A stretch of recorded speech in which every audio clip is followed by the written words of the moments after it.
Hey everybody, it's Scott Steen with winnersandwhiners.com welcoming you to the Monday edition of Today in Sports Betting. And as become our custom, Scott and I are going to take a look at the weekend action and kind of do a quick recap of how we did personally and how some of the plays we recommended did. So without further ado, I will bring in my co-host. He is the one and only Scott Reichel. Scott, happy Monday. How are you, brother? Doing pretty well. Feels a little bit weird being older now that I'm 23. So, contemplating retirement for a little bit. But no, overall, pretty good. Can't really complain. Weather's getting nice outside. Sports are hopefully trickling back in. But now some of these, I'd say the optimism has shifted a little bit downward over the last couple of days. Definitely not the greatest day for the NFL with regard to everything that's happened, but we can touch upon that in a little while. Happy to be here and hopefully, just looking forward to having some fun recapping some sports over the weekend. And do the same amount of people still seem to like you when you're 23? The number was pretty low to begin with, so I'm not really complaining. No, got the classic happy birthday wishes on Facebook, and I got some calls from my grandparents and relatives and stuff like that. Nice. Some friends. So far, Blink 182 are liars. No one likes you when you're 23. Yes, something like that. I can't say I was ever the biggest Blink 182 fan, but I can say that I understand why they're so famous. But really just a lot of fun. I ended up watching UFC for most of my birthday because it's pretty much the only thing on TV. So it was UFC and Patron. So can't really go wrong. So nice. That was my birthday.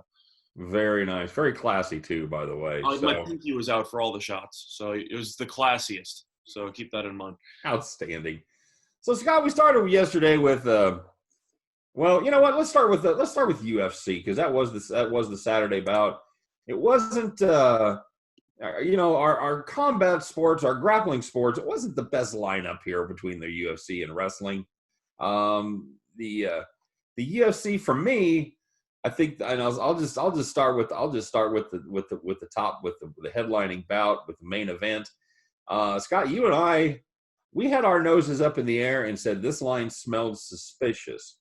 As Jessica I and Cincinnati Calvillo were both minus 110 favorites. Of course, you were very prescient, saying that we needed to hold off and see what happened when Jessica I weighed in. And of course, she was overweight, as you suspected might be the case. She had been before, and Calvillo was actually able to pick up the win on this one right here. And I thought that you and I were pretty smart. She pretty much dominated. Unanimous decision, 49-46 on two of the judges' cards, 48-47. As Calvillo will most likely be ranked in the top 5 here later this week. Scott, what did you think of that bout? I thought it was boring. But that didn't really surprise me because Jessica I is the queen of decisions, and you give her a headlining fight. It's a true testament to how, I'd say, lackluster, from a name cachet perspective, the card actually was. Now, was the decision correct? Of course. Calvillo wrestled her a bunch. She was sat on her back for about 3 or 4 rounds. I did think I won the first round, though. So I did think that Calvillo won the what'd you win, like the second round, the third round, the fourth round, the fifth round? I thought that she pretty much swept after the first round. So I was a fan of the 49-46 decision. A little bit upset, though, because I didn't end up pulling the trigger on it. It was interesting because I said watch out for I's weigh-in, and she was only overweight by about a quarter of a pound, so it wasn't anything that substantial. 1/4 pounder at McDonald's if she'd just gone a little lighter. So it wasn't that serious, but I found it really funny that even though I was overweight by about a quarter of a pound, Calvillo closed at roughly minus 150. So she went from minus 110. We saw minus 130. And then even after I missed weight, Calvillo climbed up to minus 150. And I can't say that both fighters were that entertaining, but I think we can both agree that I looked like the inferior fighter for pretty much 20 out of the 25 minutes. So yeah, no question at all. No beefs at all with the decision. I saw it just like you did. I thought I won the first round. And then pretty much it was not good. The rest of the fight looks like one of the judges snuck another round too. I'm not sure which one that would be. But anywho, that was That was about the last smart thing you and I did. Although you ended up doing okay on UFC, right? You ended up making 2 units, you said? Yeah, well, I did well. The only problem that I had, which I'm kind of upset at myself about, was that I talked about how I'm not going to be taking the I fight until I see the weigh-in. I should have said I'm not going to take the Vettori fight until I see the weigh-ins as well, which I didn't do. And Roberson came out 5 pounds over. Now Vettori ended up destroying him anyway, but I had Vettori by points, and if I waited until after the weigh-ins, there's no way I would have taken any part of that fight with Vettori being with Roberson being 5 pounds over. So I should have said something in the video. I didn't do it, but at the end of the day, I took it anyway. Note to self: if you're betting on UFC, you should always wait until the weigh-ins because the lines are really not going to change that much, and you can get some pretty good information. And even though Roberson was 5 pounds over, which is usually a good sign for the underdog there, he got absolutely destroyed, and the fight wasn't even close. And I definitely would have saved the unit if I just waited to see if Roberson missed 5 pounds, because it probably would have just scared me off entirely from the fight. But is what it is. I went 2-2 for +2 units. I took both female favorites to win inside the distance. I had Avila inside the distance. She won in about, 20 seconds. Mm-hmm. And I took Agapova in the distance plus 280, and she won in the first round also against Cyphers. She looked phenomenal. And I think Agapova could be a serious contender in that division. She looked fantastic. And then I had a tough split decision loss with Aguilar by decision, who lost to Rosa.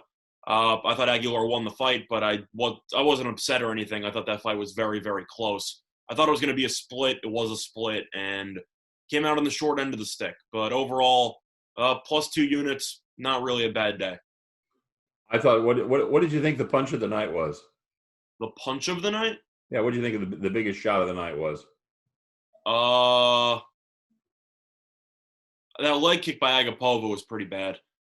I liked the shot to the neck by Tyson Nam. I thought that was pretty impressive against Adeshev there. That was massive. I thought the takedown of the night really was Nam being tossed aside by the referee when he went down to save Adeshev. Did you see how that happened? I did see that. That was definitely an interesting thing. There were a lot of great shots, though. You had so many knockouts. You had Avila with the knee to the body, which basically crumbled her opponent. And something about that Agapova leg kick, though, you just heard it just, whip.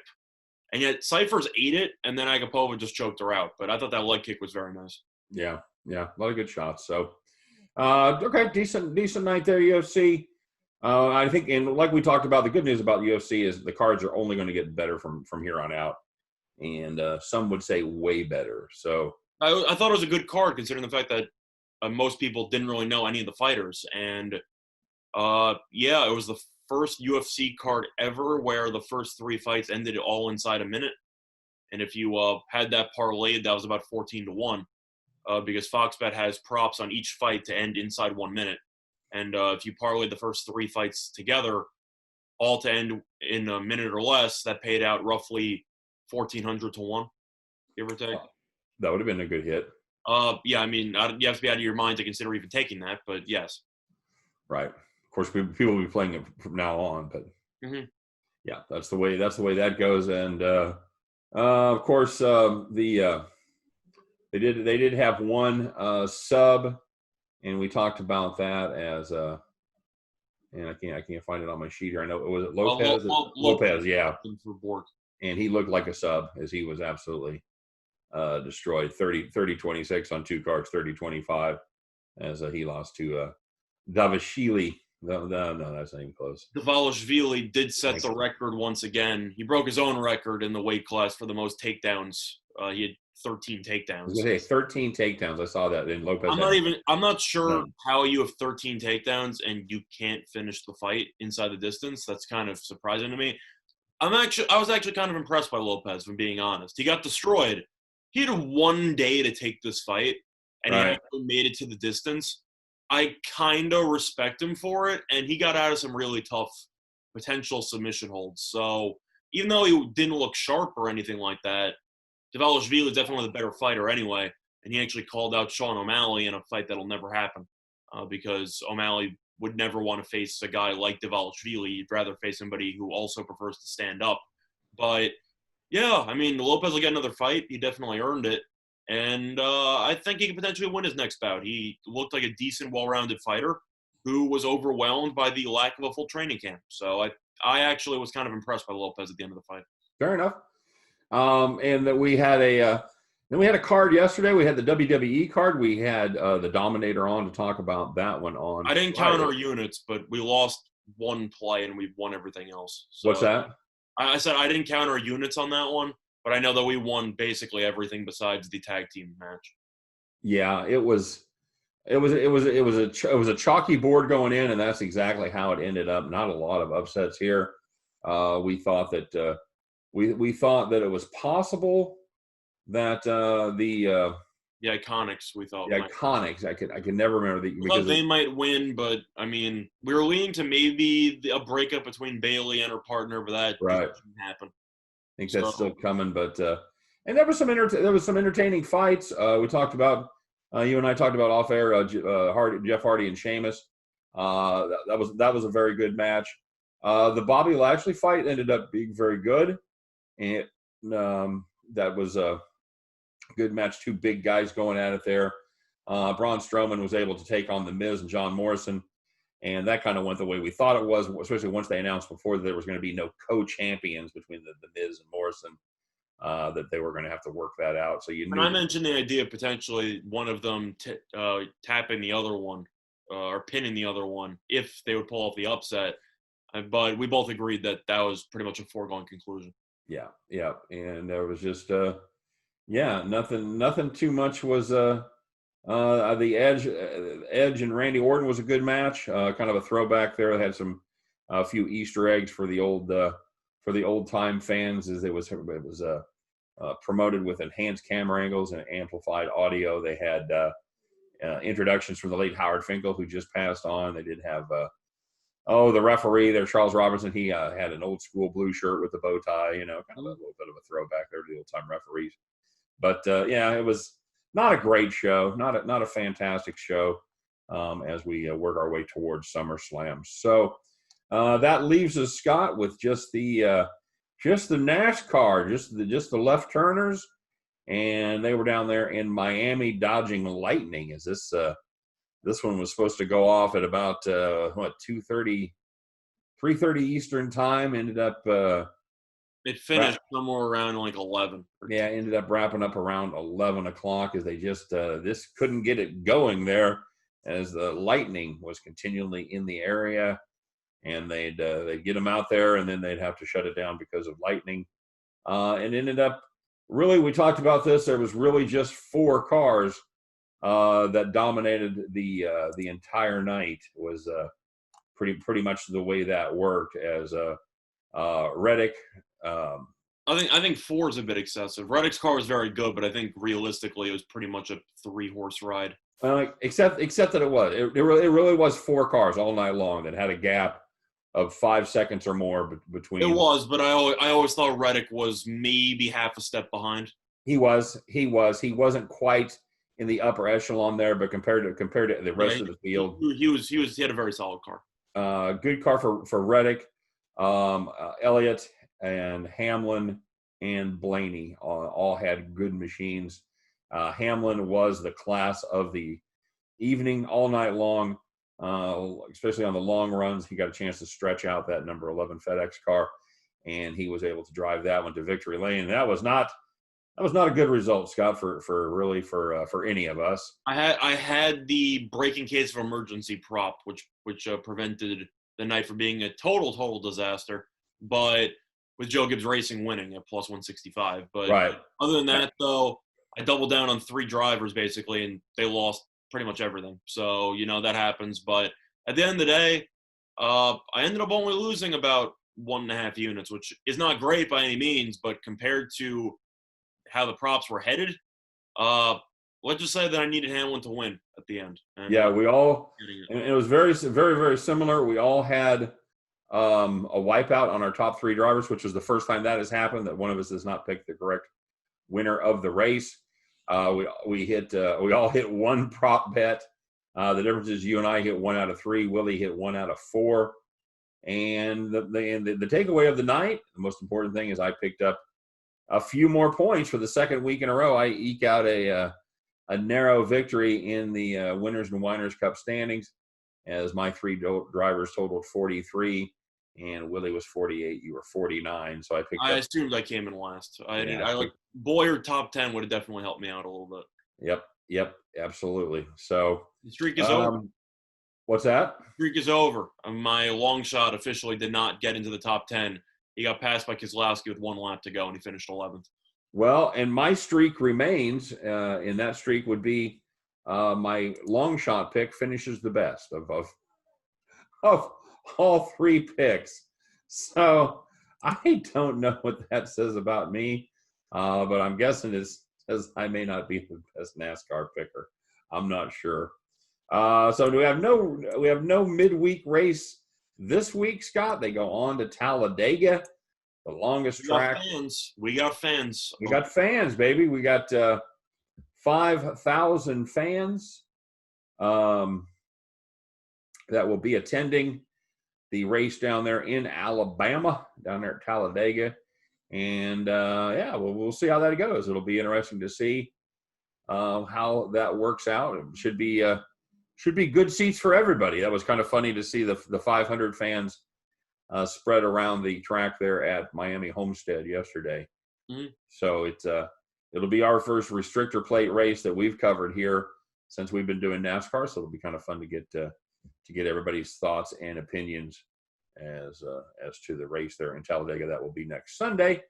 So yeah, we'll be doing our NASCAR show probably next Saturday as well, as is our habit. So that pretty much covers us. Anything else you want to talk about as far as our weekend goes? Any of those sports, any of those results, or you just want to put that in the rearview mirror and move on with life?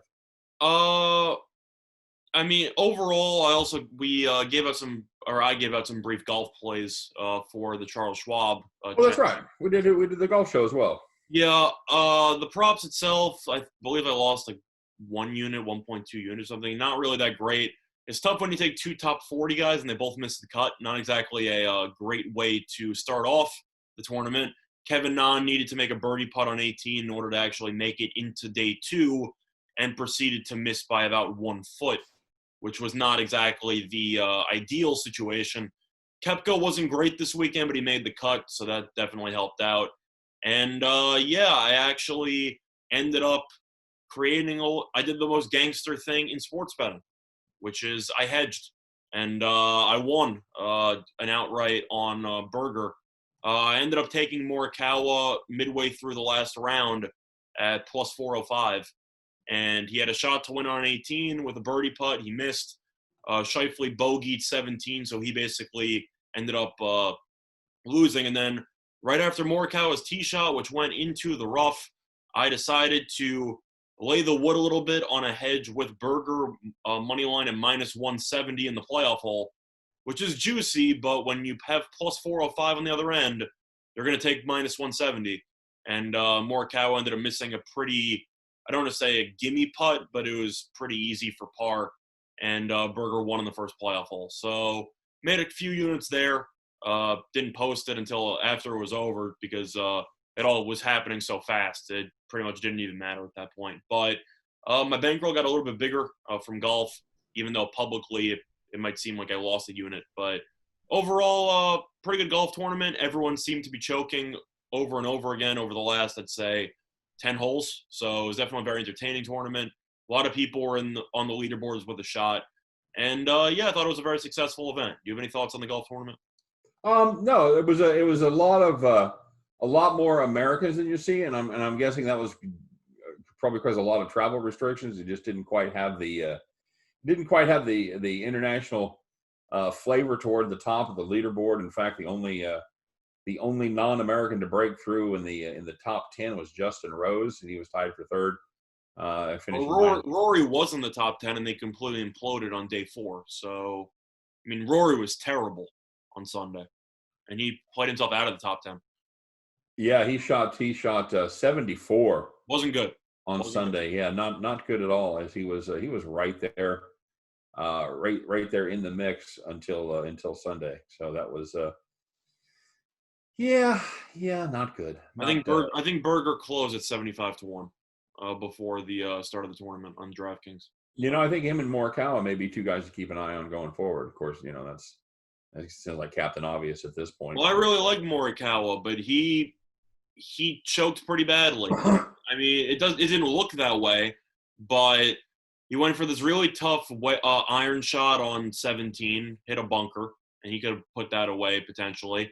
And 18, he misses I'd say a very makeable putt after a phenomenal iron shot. I believe he was about 3-4 feet out maybe from birdie putt. All right. Missed it. Would have put him at 16 under, he would have won. But he also got really lucky because he had the iron shot from the tee on 18. It hit a tree and yet somehow fell down in the fairway. Not even sure how that's even possible, but that happened. So seemed like Morikawa, and then he missed the fairway on the easiest fairway on 17 in the playoff hole. So, yeah, Morikawa definitely felt the nerves, and you could tell he felt the nerves. Berger looked pretty sharp. I mean, he finished early, so he was kind of waiting in the clubhouse while Scheifele and Morikawa were still finishing up. And, yeah, he kind of came out of nowhere, so good for him. Yeah, and these guys, they all shot consistently all week long. There wasn't any real highs and lows, as both of those guys shot between 67 and 64 in every single round. Morikawa and Berger did. So I like their consistency. It's definitely a couple of guys to keep an eye on.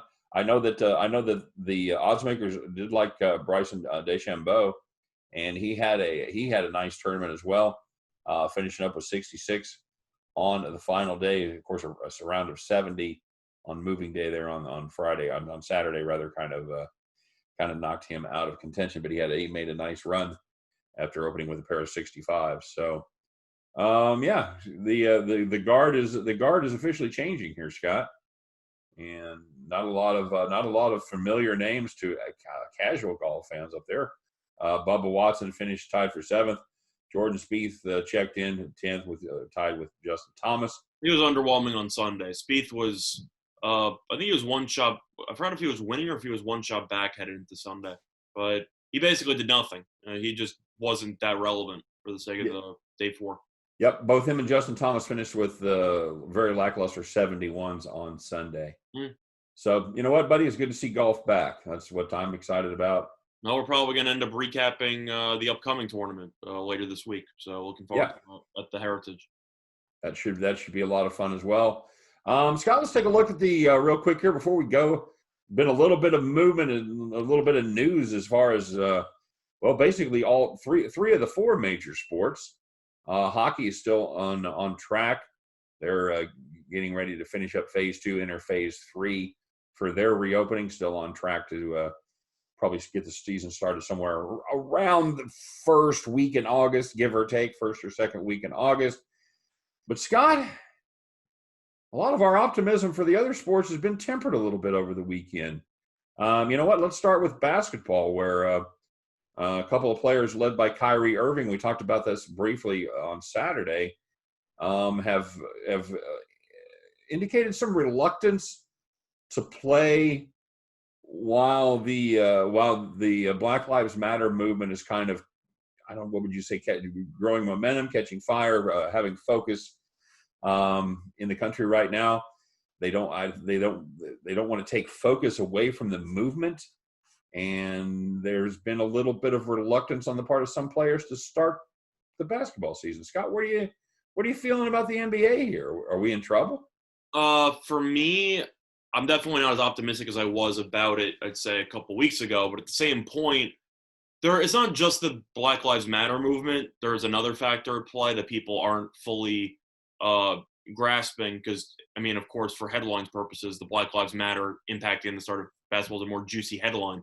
But another factor is the actual bubble that the NBA proposed. It seems like, I can't even describe it, but whatever they consider a bubble, that's just not what it is. So what they basically want is the players to, not really interact with anybody publicly. They kind of want them to stay to their own, stay on the area, kind of like what an actual bubble is. You're basically just stuck in a given place, like the city of Springfield in the Simpsons movie. That's basically what you kind of expected it to be. But except They don't. I had the question of what about all the employees at the hotel, and what about all the chefs and the people running the park and all this other stuff? And apparently, they can just go in and out of the bubble whenever they want. So my question is, how can you have a bubble with a hole in it? Because if you have people who are employees of Disney, and they're going to be going in and out of the bubble, interacting with other people, and then coming back in, Right. then what's the point of having the bubble in the first place? That's a great question. I mean, I guess the counter argument there would be that they're going to be tested whenever they come back in the bubble.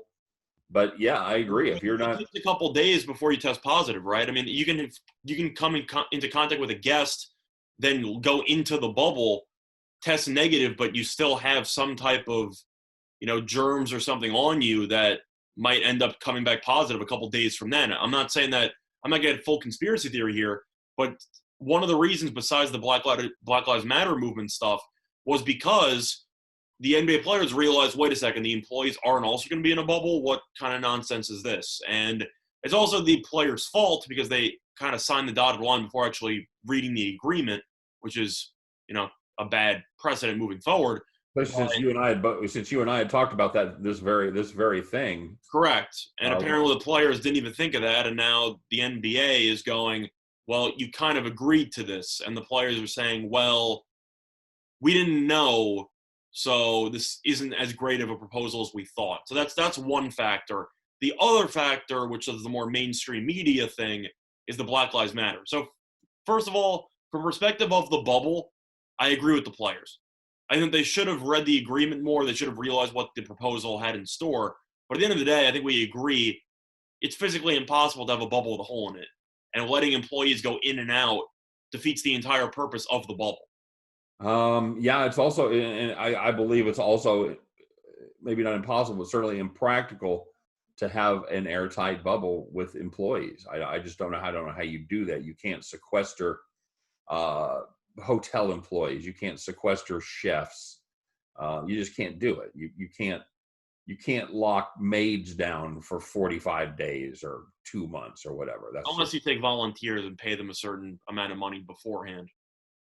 Yeah, I guess that is possible. I guess if you gave them a nice flat, you give them a flat payment. Say if you stay in this bubble for 3 months, we'll give you an extra $10K. I was going to say 10 or 15,000, something like that. So I mean, that way you make it actually voluntary instead of forcing people, which is illegal. So you can work out some type of agreement with the workers. I'm sure. I mean, what are they going to say? No, we don't want to be around NBA players for 2 months with whatever. Right. That's a pretty good deal. No, and I think they'll still go, but I have less confidence than I did earlier. I think that I went from about 90% confidence level to maybe about 70.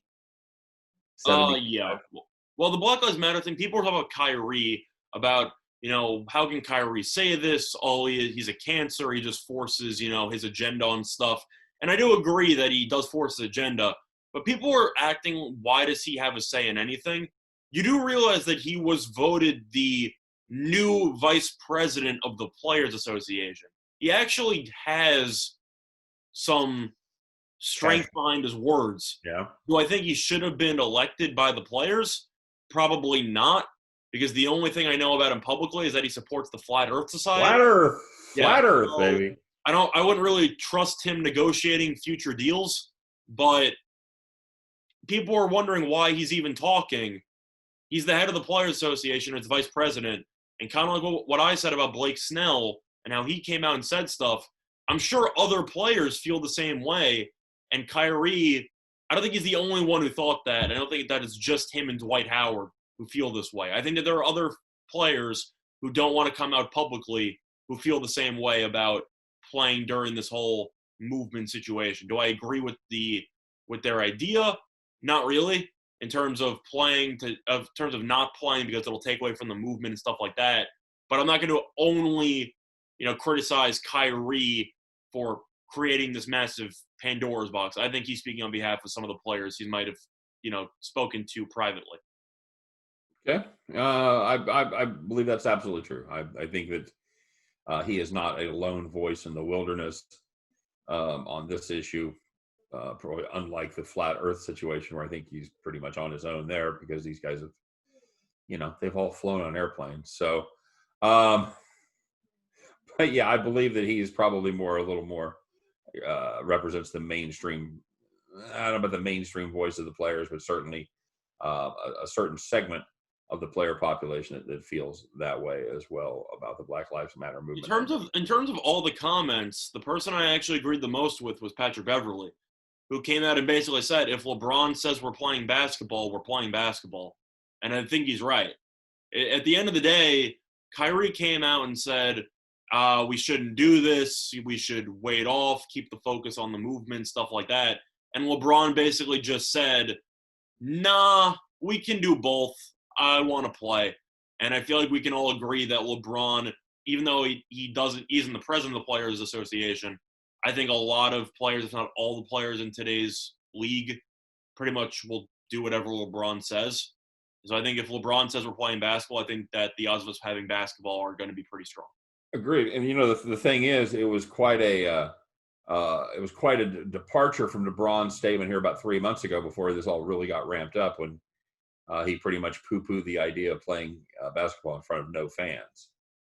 So it's certainly been a 180 for LeBron on this issue. So as I think you and I agree with that, as LeBron goes, so goes this league. So we'll see what happens down there with the NBA.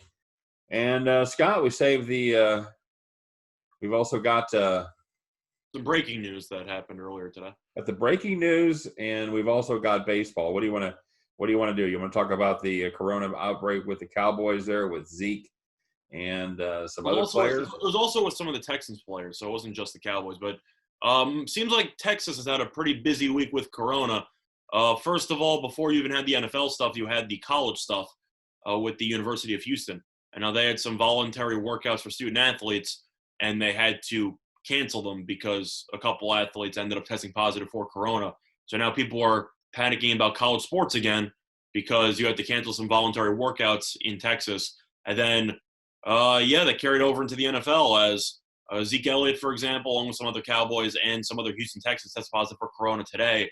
And now people are prematurely waving the flag of the NFL season, which I think is kind of ridiculous because it seems like most people tend to recover from corona within about 2 weeks. Yeah, and that is if you're not asymptomatic. I believe about somewhere in the 60 to 80% of the people that actually contract the virus are still remaining asymptomatic with no bad effects whatsoever as far as the virus goes. And I'm a little perplexed on this one, Scott, because it wasn't like we thought that nobody was going to get it. At the end of the day, 70% of the population is going to contract this virus. And we also mentioned that a byproduct of all the protesting and everything would be a potential second wave of corona. And we're approaching around what are we, like a week and a half in, about 2 weeks or so? About 2 to 3 weeks after the protest. Of course, it's we're 3 weeks after Memorial Day.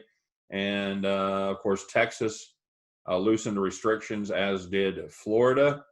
And those are two states with serious spikes in numbers right now. So there's a lot of factors that come into play, not just the protest, but just the general opening up of society and making believe like it doesn't, like the coronavirus no longer exists. Yeah, and even in the states that it didn't open up fully, so all the other states that have protesting and stuff, you have to wonder if those numbers are going to spike also. And I feel like they might not spike as much as Florida and Texas, which basically wanted to pretend the virus didn't exist, which is one of the stupidest things I've ever heard of.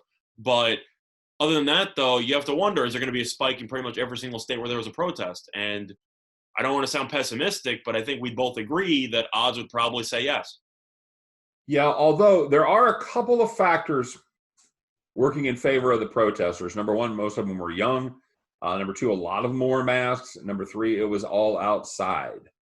Yeah. And, I'm just saying that you have to wonder if all those gatherings, I'm assuming that's going to cause more, in terms of corona, it's going to, it increases the probability of a second wave, which I think is concerning. Yep. It's Yeah, it's not good. It's not good. So we'll see what the NFL ends up doing there. There, like I said, this is just a couple of days in, so this story, as they say in the business, this is a developing story, and we'll keep our finger on the pulse, which means Scott's going to read Twitter basically.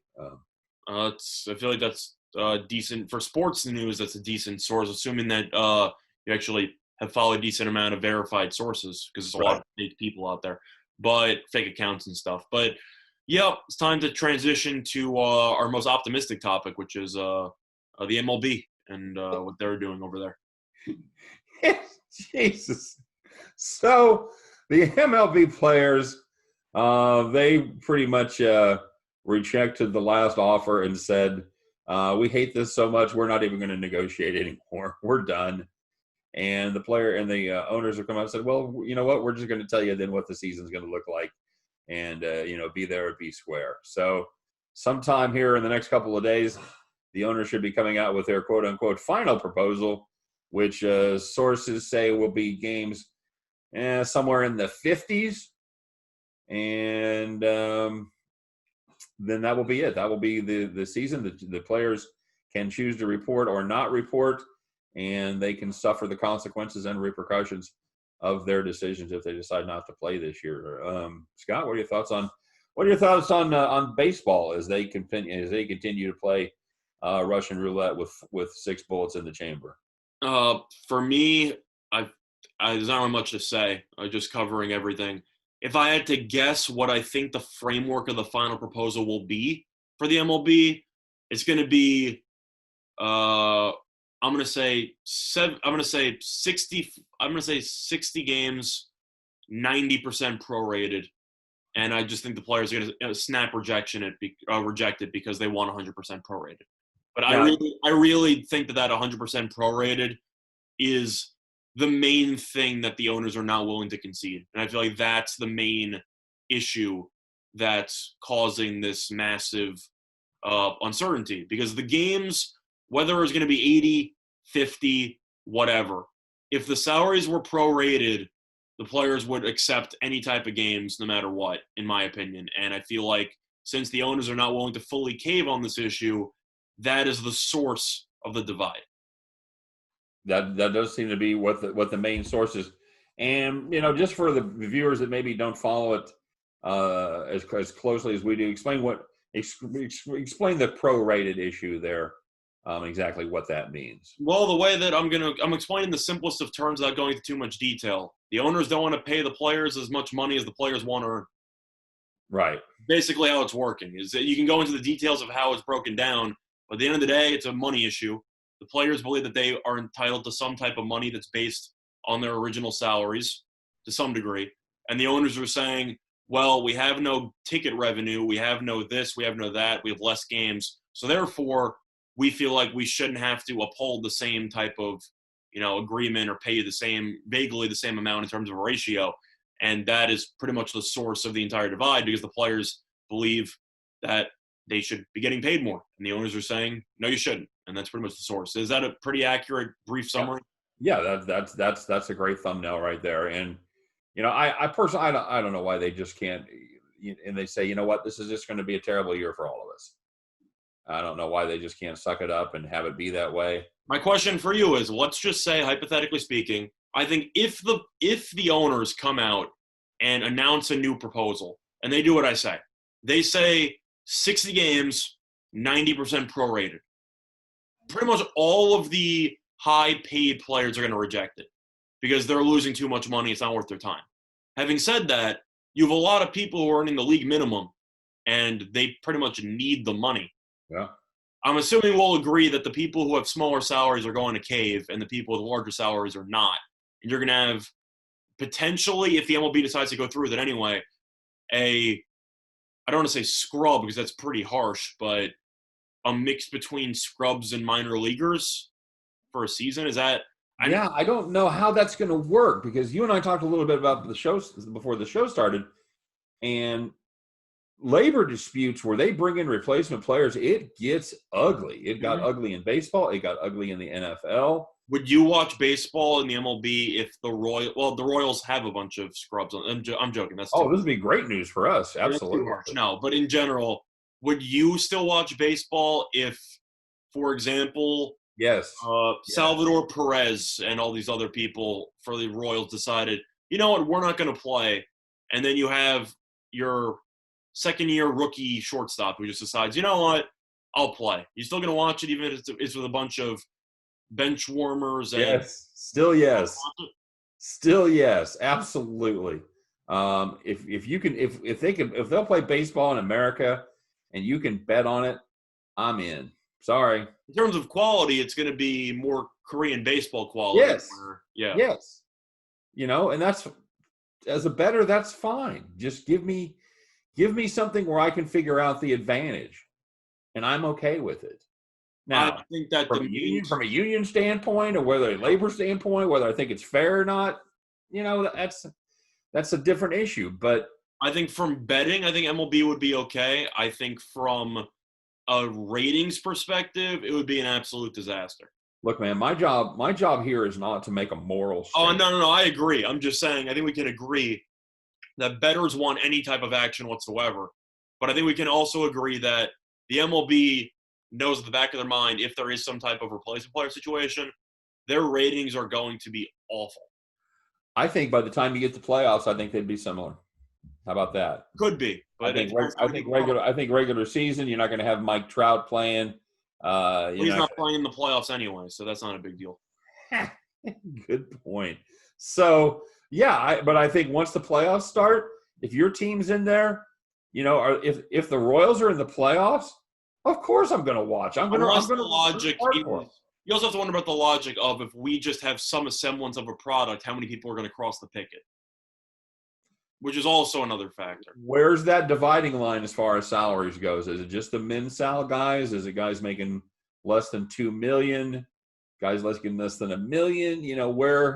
Where is there a line there that's going to be drawn? I don't know, Scott. It's the old Chinese proverb, my friend. May you live in interesting times. And holy crap, are we living in interesting times? Not good interesting, but we are living in interesting times. So, Scott, let's just give a little thought here.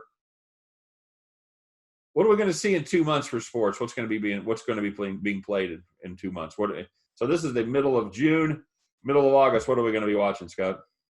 Well, it's tough with the increase in waves for Florida, but I still think we're going to be having the NBA. Okay. I think the NBA is still going to continue by late July. I think that even though people are complaining about not playing the season and doing all this other stuff, and apparently that has some type of,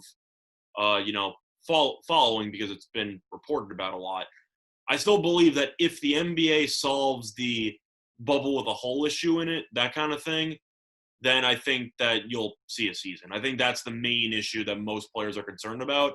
And to be honest, I agree with the players about that issue with regard to the bubble, because I think that bubble proposal is insane. They're going to have workers go in and out. So I think if you solve that, you're fine. As for the NHL, they already announced Vegas as one of their hub cities. The NHL has actually done a pretty good job. And I believe a Bruins player tested positive for corona the other day, but he's been completely isolated, so there hasn't really been any issues with regard to spreading. Okay. I think the NHL actually has done a very good job, and I think that the NBA has – I respect the initiative that they showed. I think their bubble proposal had flaws in it, which are being revealed now, and that's why the players are having cold feet. I think baseball has been a disaster, and football is still kind of just waiting it out. So we'll see. 2 months from now, if we're talking about late July, early August, I would lean to the NBA, the NHL, and Korean baseball. And that's pretty much the three that UFC also, but I don't know if that counts. Yeah, and you know what I haven't seen, and I need to do some research on this, is where the CFL stands. I've heard the CFL is pretty much a lost cause at this point. Is that right? They're not going to play? I'm sure it's a lost cause. Huh. Okay. All right. I didn't know, because Canada had been doing a little better with the virus than the States. I thought the CFL filed like a grievance with the government claiming that they deserve $400 million worth of like insurance for damages or something. Something came out about that, a couple of whatever. It was a laughable proposal, but I'm pretty sure Canadian football has just been canceled. I think they already announced that the season's basically over. That's a shame because I really I like Canadian football. I mean, why would you not want to watch Saskatoon? I mean, come on. You got like the Saskatoon. You got the Rough Riders. I mean, come on. It's The Winnipeg Bombers. 3 downs. There's some cool stuff that they do. It's Touchback fun. for punts is 1 point. I mean, come on. It's fun to watch. It really is fun to watch. What do you think? What do you think about 2 months from now? Are we on the same page, or you feel a little different one? I think they're going to. I think they're going to scale. I think NFL may scale back the preseason a little bit. Well, I think they are going to shorten the preseason. I'm kind of curious to see. I think they're going to wait as long as possible to start the season. I think they may play 2 preseason games starting somewhere around the middle of August. So I think NFL. I'm with you. I think NHL has it going in the right direction. I think the NBA is ultimately going to get it together. I think baseball's a lost cause. We said that a month ago, and I don't think it's going to get any better anytime soon. Yeah, it's every week we think. It's the prorated part, and the owners seem to be doing whatever it takes to not reach 100% prorated. I know. Players only want to settle for 100% prorated, so not looking too good. Good luck. Good luck. All right, my friend. Anything else? No. I feel like we pretty much covered it. Okay. All right. Well, that's our Monday recap show, everybody. And of course, we'll be back this week. We've got some interesting stuff. We've got, like I said, we got golf coming up. We got NASCAR coming up. We got a UFC this Saturday night. Yes, we do. Okay, there we go. So we'll. There's 3 of the days right there. We're just the week's just to take care of itself. May talk a little horse racing. Who knows what we'll do? We'll just have to see how everything goes.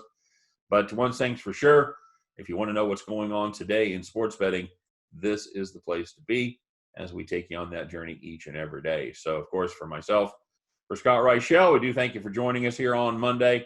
Hope everybody had a great weekend. Hope everybody has a great week coming up. Stay safe. Watch that second wave, everybody. Keep your social distancing and keep those masks on when you're outside. Take care of yourselves.